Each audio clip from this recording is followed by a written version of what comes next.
നിങ്ങളുടെ ഇഷ്ട പരമ്പരകൾ എക്സ്ക്ലൂസീവായി സൺ നെക്സ്റ്റ് ആപ്പിലൂടെ തികച്ചും ഫ്രീ ആയി ഇപ്പോഴേ ആപ്പ് ഡൗൺലോഡ് ചെയ്യൂ. നിങ്ങൾ പറഞ്ഞ കള്ളക്കഥകൾ തെളിയിക്കാൻ നിന്ന നെപ്പിൽ എന്റെ കയ്യിൽ തെളിവൊന്നുമില്ലല്ലോ. പക്ഷേ ആ കഥയുടെ അവസാനം നിങ്ങൾ പറഞ്ഞ എനിക്ക് തന്ന പ്രതിഫലം അതിപ്പോ അച്ചമ്മയുടെ പേരിൽ അല്ലാന്ന് തെളിയിക്കാൻ എനിക്ക് കഴിയും. എങ്കിൽ പറ, അതാരുടെ പേരില?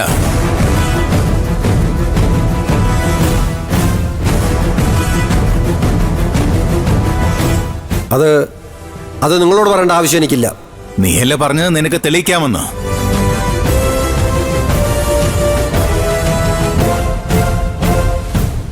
എങ്കിൽ പറയടാ, അതിപ്പോ ആരുടെ പേരില? നിന്റെ പേരിലോ?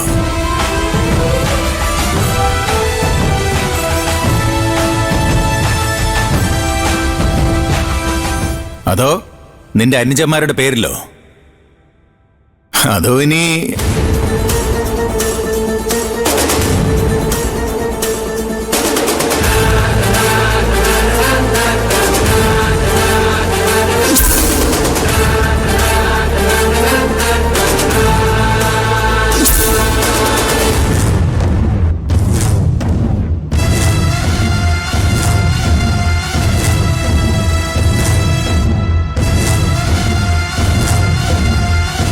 പുറത്തുനിന്ന് ആരെ അകത്തോട്ട് കയറ്റിവിടണ്ടെന്ന ഉത്തരവ്. ആരുടെ ഉത്തരവ്?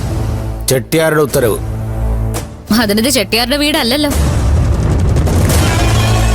പോരാത്തതിന് ഞാൻ പുറത്തുനിന്നുള്ള ആളുമല്ല.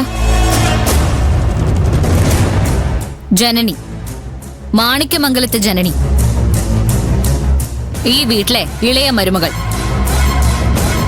പോരാത്തതിന് ഈ സ്വത്തുക്കളുടെ എല്ലാം അധികാരികളിൽ ഒരാൾ. വഴി മാറടാ.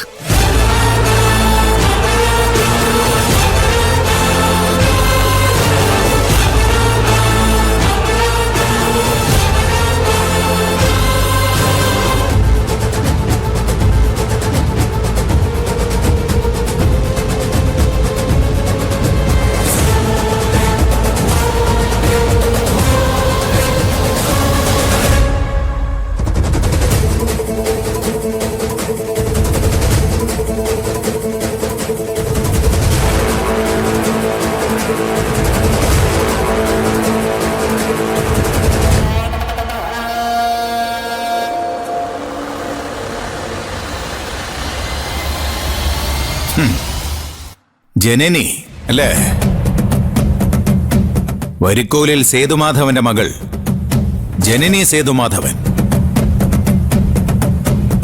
കുറച്ചു കാലം മുമ്പ് വരെ മാണിക്യമംഗലം ഹരിദാസിന്റെ ഭാര്യയായിരുന്നു ജനനി ഹരിദാസ്.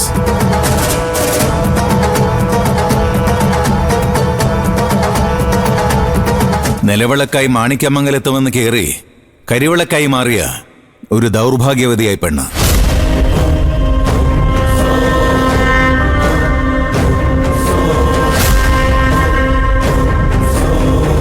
ഈ വിശ്വനാഥൻ എന്ന് പറയുന്ന നെറുകെട്ടവന്റെ വാക്ക് കേട്ടുകൊണ്ട് നീ എന്ന സൗഭാഗ്യത്തെ ഇവൻ കൈവിട്ട് കളഞ്ഞില്ലേ? ഞങ്ങളുടെ കുടുംബകാര്യത്തിൽ അന്വേഷിക്കാൻ ഇയാൾ ആരോ? ഓ, കഥാനായകനെ നൊന്തോ? നീയൊക്കെ എവിടത്തെ നായകനാടാ? കെട്ടിയ പെണ്ണിനെ സംരക്ഷിക്കാൻ കഴിയാത്തവൻ നായകൻ പോയിട്ട് കഥയിലെ വില്ലൻ പോലും ആവുന്നില്ല. എടാ, അടിതൊട്ട് മുടിവരെ വില്ലനെ നിൽക്കുമ്പോഴും മണ്ടോദരിയെ പൊന്നുപോലെ സംരക്ഷിച്ചതാ രാവണന്റെ ഔന്നിത്യം. രാമനും ലക്ഷ്മണനും ചെയ്യാൻ കഴിയാതെ പോയത് രാവണൻ ചെയ്ത് കാണിച്ചു. നീ രണ്ട് വിഭാഗത്തിലും പെടുന്നില്ലല്ലോടാ.